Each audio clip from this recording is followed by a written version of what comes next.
بسم اللہ الرحمن الرحیم۔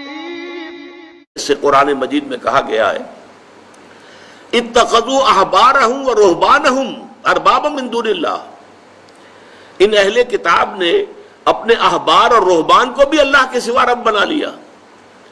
اس میں بڑا ایک دلچسپ واقعہ ہے کہ حضرت عدی ابن حاتم طائی جو بہت مشہور تھے، جن کی سخاوت کے بڑے داستانے ہیں، وہ عیسائی تھے، عیسائی قبیلے سے تھے، طے کا قبیلہ عیسائی تھا۔ تو ان کے بیٹے حضرت عدی ایمان لے آئے۔ انہوں نے حضور سے ڈرتے ڈرتے کہا، حضور یہ قرآن کی یہ آیت سمجھ میں نہیں آئی میرے، اتخذوا احبارہم و رہبانہم اربابا من دون اللہ، ہم نے تو انہیں کبھی رب قرار نہیں دیا۔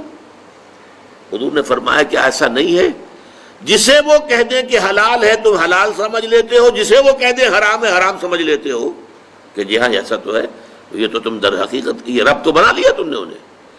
حلال اور حرام کا فیصلہ اللہ کرے گا، کسی اور کو فیصلہ کرنے کا اختیار حاصل نہیں ہے، یہ فیصلہ اللہ کرتا ہے۔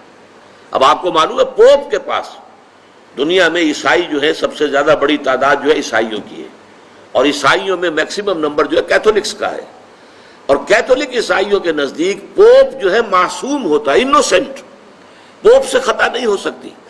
جیسے کہ آپ کو معلوم ہے کہ اسماعیلیوں کا امام جو ہوتا ہے، اب اس وقت جو کریم ہے، کریم آغا خان، وہ امام ہے ان کا، وہ معصوم ہوتا ہے، اس سے خطا ہو ہی نہیں سکتی۔ جیسے نبی معصوم ہوتے تھے، ایسے پوپ بھی معصوم ہے، اور جو ان کا امام ہے جو اسماعیلیوں کا، وہ بھی معصوم ہے۔